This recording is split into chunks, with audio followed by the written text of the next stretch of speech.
শিক্ষার্থীদের আন্দোলনের মুখে এইচএসসি ও সমমানের স্থগিত পরীক্ষাগুলো বাতিল করেছে সরকার। তবে ফলাফল কিভাবে দেওয়া হবে সেই সিদ্ধান্ত হয়নি এখনো। মঙ্গলবার বাকি পরীক্ষা বাতিল করে ম্যাপিং পদ্ধতিতে রেজাল্ট দেবার দাবিতে বিক্ষুব্ধ শিক্ষার্থীরা সচিবালয়ের ভেতরে ঢুকে পড়ে। এরপর তাৎক্ষণিকভাবে এই সিদ্ধান্ত নেয় শিক্ষা মন্ত্রণালয়। এইচএসসি ও সমমানের স্থগিত থাকা পরীক্ষা বাতিলের দাবিতে গেল কয়েকদিন ধরেই দেশজুড়ে শিক্ষার্থীদের আন্দোলন চলছিল।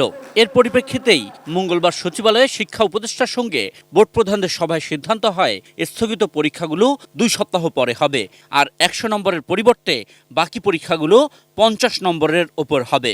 স্যার, প্রাথমিক সিদ্ধান্তটা যদি এক লাইনে জানান স্যার। এক লাইনে জানালে কনফিউশন হবে। আমি লিখিতভাবে সুন্দরভাবে প্রতিটা শব্দের মিনিং আছে। এই সিদ্ধান্ত নিয়ে দুপুরে সচিবালয় থেকে যখন শিক্ষা উপদেষ্টা বেরিয়ে যাচ্ছিলেন, তখনই জিপিও এবং পল্টনের মাঝামাঝি গেট দিয়ে সচিবালয়ের ভেতরে ঢুকে পড়েন আন্দোলনকারী শিক্ষার্থীদের একাংশ। কিছুক্ষণের মধ্যেই গেট খুলে ভেতরে ঢুকতে দেওয়া হয় আরও কিছু শিক্ষার্থীকে।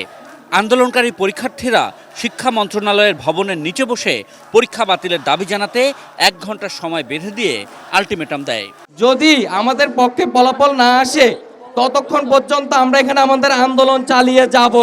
এরকম মুহূর্তে অন্য একটি কাজে সচিবালয়ে আসা বৈষম্য বিরোধী ছাত্র আন্দোলনের সমন্বয়ক হাসনাত আব্দুল্লাহ শিক্ষার্থীদের শান্ত থাকার পরামর্শ দিয়ে শিক্ষা সচিবের কক্ষে আলোচনা করতে যান। 100% কপার কন্ডেন্সারে তৈরি ভিশন ফ্রিজ, তাই গুণে মানে অটুট থাকে বছরের পর বছর।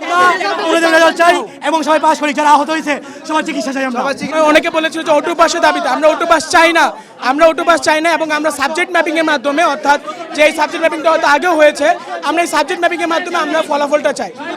1 ঘন্টার আলটিমেটাম শেষে আন্দোলনকারী শিক্ষার্থীরা শিক্ষা মন্ত্রণালয়ের ভবনের 18 তলায় সচিবের কক্ষের সামনে এসে অবস্থান নেয়। দফায় দফায় শিক্ষার্থীদের সঙ্গে কথা বলে তাদের শান্ত করতে চেষ্টা চালান হাসনাত আব্দুল্লাহ। অবশেষে বিকাল 4:30টায় শিক্ষার্থীদের দাবি মেনে নেওয়ার ঘোষণা আসে। আমাদের একটা পরীক্ষার্থীরা একটা ট্রমার মধ্যে দিয়ে যাচ্ছে, আমরা এটা বুঝতে পেরেছি, আমরা এটা নিয়ে পর্যালোচনা করেছি। আমরা পর্যালোচনা করে আমাদের মাননীয় শিক্ষা উপদেষ্টা, আমাদের মাননীয় শিক্ষা সচিব সহ আমরা সবাই পর্যালোচনা করে আমরা দেখেছি যে আমরা যে রুটিন ঘোষণা করেছিলাম অবশিষ্ট পরীক্ষার জন্য, সেই পরীক্ষাগুলো আমরা বাতিল করছি। আজকে এখান থেকে আমরা ওই অবশিষ্ট পরীক্ষাগুলো বাতিল ঘোষণা করছি। আশিকুর রহমান অপু, এটি নিউজ, ঢাকা।